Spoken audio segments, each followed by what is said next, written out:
Começa mais uma edição do JR 15 Minutos, podcast da Record que aprofunda as notícias que mais mexem com a nossa vida. Um levantamento recente realizado pelo Observatório Brasileiro de Políticas Públicas com a população em situação de rua da Universidade Federal de Minas Gerais revelou um dado alarmante.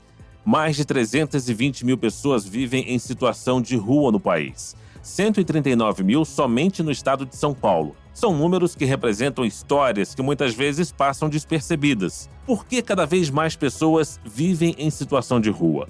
O que deve ser feito para mudar essa realidade e como a sociedade pode ajudar essa população? O 15 Minutos de hoje vai explorar as causas e possíveis soluções para essa realidade com o coordenador do Observatório Brasileiro de Políticas Públicas com a População em Situação de Rua da UFMG, André Luiz Freitas. Seja bem-vindo, professor. Muito obrigado pelo convite, um prazer estar aqui trocando ideias e conversando com vocês. Quem nos acompanha nessa entrevista é Adriana Perrone, repórter do Jornal da Record. Adriana, São Paulo segue na liderança do ranking das capitais com o maior número de pessoas em situação de rua, né? Oi, Fara. Oi, professor André. Exatamente. Atualmente, há mais de 327 mil pessoas vivendo em situação de rua em todo o Brasil. Só o estado de São Paulo concentra 43% do total dessa população. São mais de 139 mil pessoas. Essa quantidade é 12 vezes maior do que o registrado em dezembro de 2013, quando eram cerca de 10 mil pessoas. Professor André, o levantamento aponta que o número aumentou aproximadamente 25% em relação ao último relatório. O que contribuiu para esse crescimento, hein? A gente está diante de uma crise social? O crescimento da população em situação de rua em todo o Brasil, ele se deve a dois fatores fundamentais. Primeiro, o fortalecimento do CAD único, o Cadastro Único para Programas Sociais do Governo Federal, que é o principal dispositivo de registro da população em situação de rua no país, e mais do que isso, é o principal instrumento de acesso às políticas públicas sociais que nós temos no Brasil. Então, de 2023 para cá, especificamente, nós tivemos uma série de investimentos do governo federal para o fortalecimento do CAD único, mas é importante dizer que a população em situação de rua ela foi incluída no Cadastro Único para Programas Sociais do Governo Federal em 2012 somente, e de lá para cá, assim, passando por diversos governos, nós percebemos que, pouco a pouco, essa consolidação do CAD único como referência para as populações vulnerabilizadas, dentre elas a população em situação de rua, tem se tornado uma realidade no nosso país. Além disso, o crescimento da população em situação de rua no Brasil, também no estado de São Paulo e em sua capital, se deve a uma ausência e uma insuficiência de políticas públicas estruturantes. Mais especificamente aqui eu destaco a moradia, o trabalho e a educação. Veja bem, por que eu me refiro a essas três? Os estudos que nós encontramos no Brasil, de uma maneira geral, ao longo desses anos todos, apontam como 4 os fatores fundamentais, que levam as pessoas às ruas das cidades. O primeiro fator, na sua ordem, o primeiro fator é a ausência e precarização de moradia. O segundo fator é a ausência e precarização de trabalho, de geração de trabalho e renda. O terceiro fator é a fragilização ou a interrupção de vínculos familiares e comunitários. E em quarto fator, o quarto fator seria o uso prejudicial de álcool e outras drogas. Os dados também mostram que grande parte dessa população vive nas capitais e nos grandes centros urbanos. A região sudeste, por exemplo, concentra 63% com mais de 200 mil pessoas. Quais fatores, professor André, estruturais tornam essas regiões mais suscetíveis ao aumento da população em situação de rua? Pois conforme eu vinha destacando, o principal fator é a ausência e insuficiência dessas políticas públicas, mais especificamente de moradia. Da pandemia para cá, nós tivemos, e não só na pandemia para cá, na pandemia houve um agravamento das condições de vida e das condições e da precarização também das condições de trabalho e de geração de renda das famílias de uma maneira geral, mas essa situação ela não tem início com a pandemia. Na verdade, nós vivemos aí, são aproximadamente 10 anos, com sérias dificuldades, um aumento da desigualdade no nosso país, as famílias com muitas dificuldades de sobreviverem, de pagarem suas contas, de conseguirem ascender a determinados postos de trabalho. Então, na verdade, a moradia, sim, a ausência e a precarização da moradia é um fator importante, associado a esses outros fatores que tantas marcas deixaram e continuam deixando nessa última década.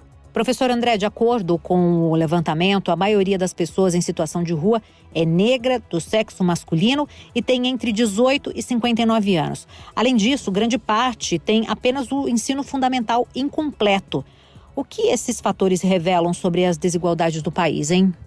Essa é uma excelente pergunta, porque, primeiro, muitas pessoas nos perguntam, assim, qual que é a origem do fenômeno da população em situação de rua no Brasil. E nós costumamos dizer que, primeiro, que o fenômeno da população em situação de rua está presente em diversos países do mundo e, normalmente, muito associado a crises econômicas, a crises sociais ou, recentemente, a crises sanitárias vivenciadas nesses países, nos estados e nas cidades. Aqui no Brasil, especificamente, o fenômeno da população em situação de rua ele tem uma relação muito direta com séculos de escravização da população negra e também da população indígena no nosso país, que tantas marcas deixou e continua deixando nesses corpos, nessas existências. De acordo com o Abdias Nascimento, no seu célebre livro O Genocídio do Negro Brasileiro, após a abolição da escravidão em 1888, parte significativa da população negra brasileira simplesmente foi despejada nas ruas das cidades sem condições mínimas de sobrevivência, sem políticas públicas para ampará-los e garantir aí a sua sobrevivência. E aí, mais uma vez, nós estamos falando de moradia, nós estamos falando de educação, de trabalho e outras tantas políticas públicas. Além disso, essa população, historicamente, sempre foi silenciada, marginalizada, estigmatizada, criminalizada, encarcerada e mesmo morta nas ruas das nossas cidades. Então, esse é um fator fundamental que marca tanto a população em situação de rua, mais especificamente aqui no Brasil. Além disso, nós também dizemos que a população em situação de rua ela vive uma condição muito desfavorável no Brasil, com a falta ou a ausência e insuficiência de políticas públicas, como, por exemplo, a educação. A cada 10 pessoas em situação de rua no Brasil, 5 não terminaram o ensino fundamental e 11% dessa população se encontra em condições de analfabetismo. Então, por mais que os governos, por mais que o governo federal e os governos estaduais e municipais, as prefeituras, por mais que se esforcem, por exemplo, na criação de determinados postos de trabalho, muitas vezes esses postos de trabalho sequer são acessíveis para essas populações historicamente tão vulnerabilizadas no nosso país. O senhor citou a questão da educação, o senhor citou também a questão do trabalho.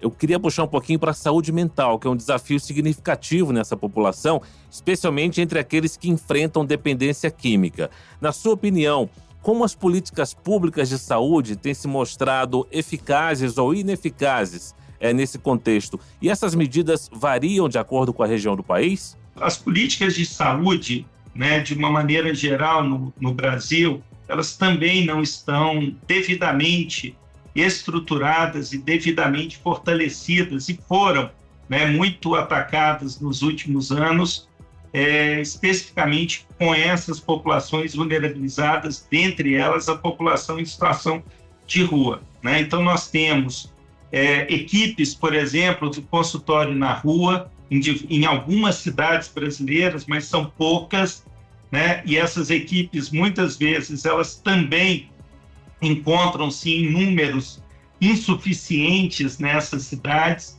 Essas equipes, elas são responsáveis justamente para aproximar a população em situação de rua da atenção básica, né? Dos centros de saúde, da atenção básica e para a construção de planos terapêuticos, né? De cuidados e de atenção a essas pessoas. Em 2024, a Prefeitura de São Paulo, a gente lembra, aumentou em 70% o número de vagas de acolhimento e consolidou a maior rede socioassistencial da América Latina. Essas medidas têm sido eficazes, na sua opinião, professor? Existem aí exemplos internacionais que poderiam ser aplicados aqui no Brasil? Eu acho que um primeiro fator fundamental para a construção, a implantação de políticas públicas estruturantes no nosso país, né? E aqui falando mais especificamente com a população em situação de rua, é o reconhecimento e um levantamento de dados que seja consistente, que seja sério, que seja transparente, né? Que seja confiável. A primeira coisa que eu acho que a Prefeitura de São Paulo ela deveria, né, fazer é não minimizar, né, o fenômeno da população em situação de rua em seu território, ou, menos ainda, negar, né, os dados informados por ela mesma ao governo federal para o recebimento de recursos.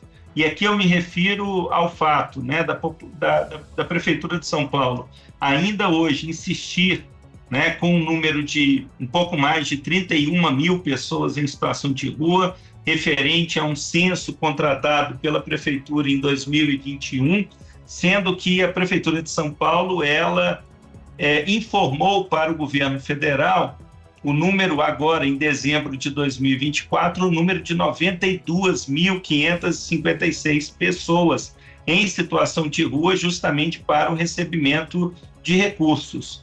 Então, para se estruturar uma devida rede de acolhimento, de cuidados e de atenção à população em situação de rua, ter esses números, ter esses diagnósticos muito bem definidos, né, é um passo fundamental. E aqui, veja bem, que eu estou falando de números, né, que são importantes para a elaboração, a implementação de políticas públicas não provisórias, né, como muitas vezes é apresentado pelas prefeituras, inclusive a Prefeitura de São Paulo, né, com a construção ou ampliação de equipamentos provisórios como abrigos, albergues e coisas do tipo. Mais uma vez, os países que mais avançaram na garantia de direitos da população em situação de rua no mundo, e aqui eu cito o Canadá, cito, por exemplo, a Inglaterra, cito, né, Portugal e vários outros países, foram aqueles que tiveram a moradia enquanto carro-chefe de articulação e de coordenação de todas as outras políticas públicas. A partir da moradia se pensa na saúde, inclusive a saúde mental. A partir da moradia se pensa na educação, se pensa no trabalho, se pensa na assistência social e tantas outras políticas públicas.